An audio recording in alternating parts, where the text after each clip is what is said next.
So, why is it that a single small colonial battle from way back in 1879 can still spark these huge, furious arguments today? Well, we're going to unpack the story of Rorke's Drift, a battle that's somehow become a massive flashpoint for all sorts of modern debates about history, identity, and memory. To really get this story, we're not going to start in 19th century South Africa. Nope. Our story actually begins in modern-day London with this one little incident that proves this history is very, very far from dead. Okay, so picture this. Dulles Hill Tube Station. An employee decides to mark an anniversary with a simple note on one of those public whiteboards. You know the ones. It seemed totally harmless, but it sparked an immediate and, frankly, intense backlash. So on one side, you had the employee who just wanted to honor the soldiers who fought at the defense of Rorke's Drift 139 years earlier.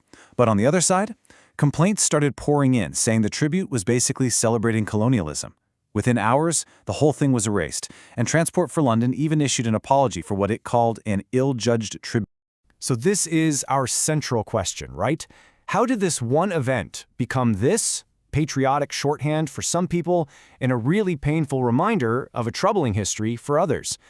To find the answer, we have to go back to the day it all happened. The date is January 22nd, 1879.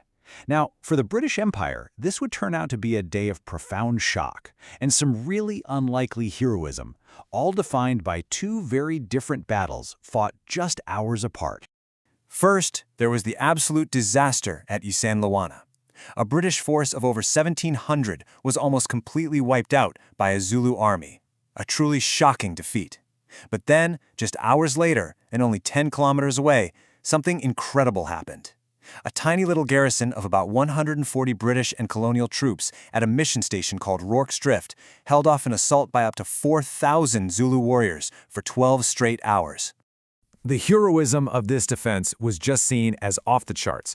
It resulted in the awarding of 11 Victoria Crosses. That's the highest military decoration for valor. 11! That is an incredible number for a single action, and it just goes to show how quickly this battle was framed as this legendary moment of pure bravery. And instantly, Rorke's Drift became a story of redemption. It was the silver lining that offered some comfort for the huge humiliation at Isandlwana, and boy did artists and poets run with this narrative. They depicted this small island of British fortitude against what one poem at the time called a black and howling sea. Now, what's fascinating here is that the story of Rorke's Drift, it wasn't entirely new. It actually fit perfectly into a really powerful and popular story template that already existed in British culture. It's called the imperial siege narrative. This idea of a tiny outpost completely surrounded by enemies. It resonated so deeply with Britain's own island story national identity. The sandbags of the outpost became like the White Cliffs of Dover in miniature, a symbol of defiance against the whole world. And Rorke's Drift was part of a really clear pattern. The British public had been obsessed with these siege stories for decades, from Lucknow in India to the super famous relief of Mafeking during the Boer War, which sparked its own unique kind of wild celebration back home. The reaction from the public was just enormous. I mean, news of these sieges being relieved sparked wild street parties.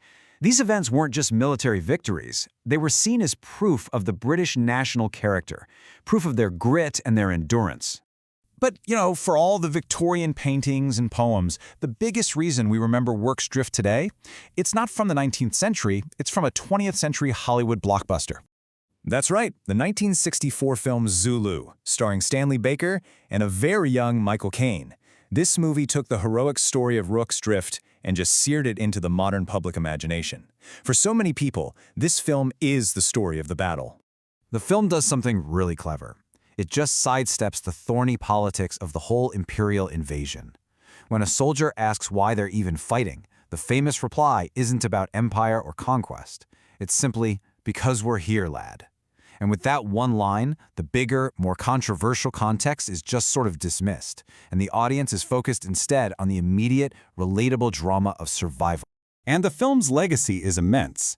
It cemented this simplified, heroic version of the battle that became a huge cultural touchstone. I mean, a Rorke's Drift stand is still a common metaphor in sports for a desperate, last-ditch defense. The film basically defined the popular image of Victorian warfare and turned this one battle into a powerful symbol of imperial nostalgia. Which brings us right back to that tube station in London. What are people really arguing about when they argue about Rorke's drift? Are they arguing about history? Or are they arguing about the powerful myth that's been built up around it? So what we have is a direct line. A heroic story that was forged in the 19th century got retold and amplified for a massive audience by 20th century cinema. And the result is a myth so powerful it's still shaping debates here in the 21st century. And this is the clash, right at the heart of the whole controversy. For some, remembering Rorke's drift is about celebrating universal virtues, courage, duty, victory against the odds. But for others, you just can't separate that from the wider context. To them, it's a symbol of a violent and unjust colonial war. And the myth, well, it has a darker side. It's been co-opted by the extreme right, who use Rorke's drift as a metaphor for racial beleaguerment, casting white Britons as a kind of besieged garrison against non-white communities. This legacy is a huge reason why celebrating the battle is seen as so ill-judged by its critics. So that leaves us with a final question. The story of Rorke's drift isn't just a set of historical facts anymore. It's a century and a half of storytelling, art, film, and politics all layered on top. When a myth becomes this powerful and means so many different things to so many different people, can we ever really separate it from the history that started it all?